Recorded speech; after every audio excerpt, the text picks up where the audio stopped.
নবী মুস্তাফার প্রতিও যদি যেদিন দেখবেন কোনো প্রশ্ন নাই, বুঝে নেবেন সেদিন আপনার ঈমান পরিপূর্ণ, সন্দেহ নাই।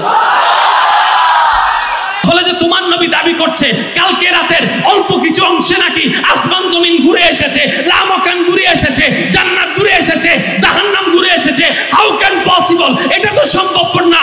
আবু বকর সিদ্দিক বলে যদি সত্যিকার কথাটা আমার নবী মুস্তাফা বলে থাকে, কেউ মানুক কেউ না মানুক, আমি আবু বকর মেনে নিলাম।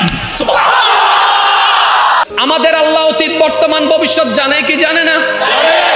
আল্লাহ তাআলা কার আমল কেমন জানে কি জানে না? কে জান্নাতে যাবে কে জাহান্নামে যাবে জানে কি জানে না? কার সওয়াব বেশি কার গুনাহ বেশি জানে কি জানে না? তো জানান যদি আল্লাহ সবকিছু জানে, মরার পরে ডাইরেক্ট জান্নাতে দিয়ে দিত, জাহান্নামীকে জাহান্নামে দিয়ে দিত, কাজ তো শেষ।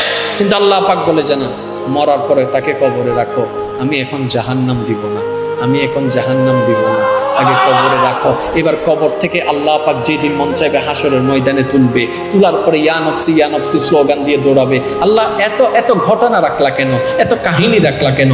এতটুক আমাদের ঈমান বলে তোমার প্রত্যেকটা কাজের মধ্যে কোনো না কোনো কারণ আছে, তোমার প্রত্যেকটা কাজের মধ্যে কোনো না কোনো রহস্য আছে। কাউকে তুমি টাকা দিয়ে পরীক্ষা করো, কাউকে তুমি টাকা নিয়ে পরীক্ষা করো, কাউকে তুমি সন্তান দিয়ে পরীক্ষা করো, কারো থেকে সন্তান নিয়ে তুমি পরীক্ষা করো। মওলা এতটুক জানি তোমার প্রত্যেকটা কাজে কোনো না কোনো কারণ আছে। মওলা এত লম্বা একটা শিডিউল তুমি কেন দিলা?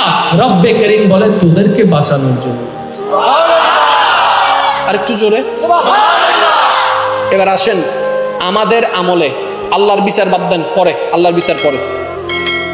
সত্যি করে নিজের বিচারে নিজে বলেন তো, আমরা কি জান্নাত পাওয়ার যোগ্যতা আছে?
কিন্তু যখন মানবের বেলায় আসলো, আমি আল্লাহ আদেশ দিয়ে বানাই নাই, নিজের কুদরতি হাতের মহব্বত দিয়ে বানিয়েছি।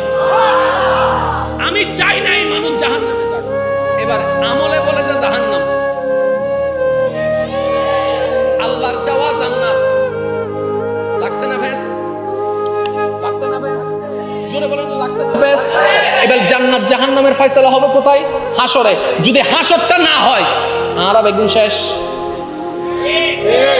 আমাদেরকে বাঁচানোর জন্য হাসরের ব্যবস্থা করে দিলেন তিনি কে? এবার আমরা সবাই হাসর উপস্থিত হয়েছি। আহকামুল হাকিমিন, আল্লাহ বিচারক, যিনি আইন বানায় তিনি কখনো আইন ভাঙতে পারে? এবার আমাদের দাড়ি পাল্লার হিসাবে গুনার পাল্লা ভারী। মনোযোগ আপনাদের নষ্ট হয়ে গেছে। গুনার পাল্লা ভারী, সওয়াবের পাল্লা হালকা। আমরা এখন হিসাবে চলে যাচ্ছি জাহান্নামে।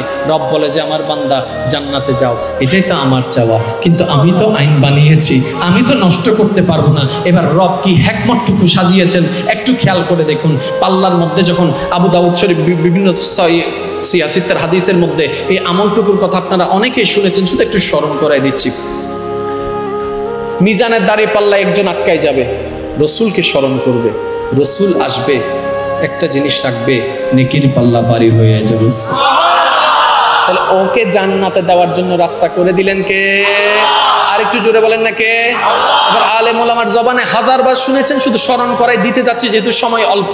হাসরের ময়দানে আলেম সুপারিশ করবে, হাফেজ সুপারিশ করবে, ইমাম সুপারিশ করবে, মুক্তাদি সুপারিশ করবে, মসজিদ সুপারিশ করবে, আল্লাহর ঘর সুপারিশ করবে, হযরত আসওয়াদ সুপারিশ করবে, মাকামে ইব্রাহিম সুপারিশ করবে, মসজিদ সুপারিশ করবে, মাটি সুপারিশ করবে। এমন কি যার নিষ্পাপ বাচ্চা মারা গিয়েছে, ওই বাচ্চা মা বাবাকে ছাড়া জান্নাতে যাবে না, এটারও ব্যবস্থা হয়েছে। এগুলো সব সাজালেন কে? জোরে বলেন না কে? আরো জোরে বলেন কে? শুধু আপনাকে জান্নাতে দেওয়ার জন্য।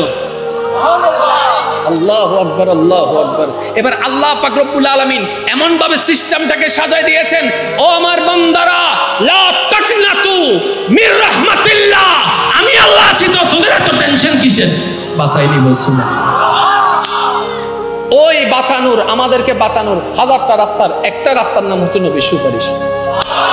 নবীর সুপারিশেরও ব্যবস্থা করেছেন আমাদেরকে বাঁচানোর জন্য। এটা ঝগড়ার বিষয় নয়, এটা নিয়ামতের বিষয়, এটা আনন্দের বিষয়।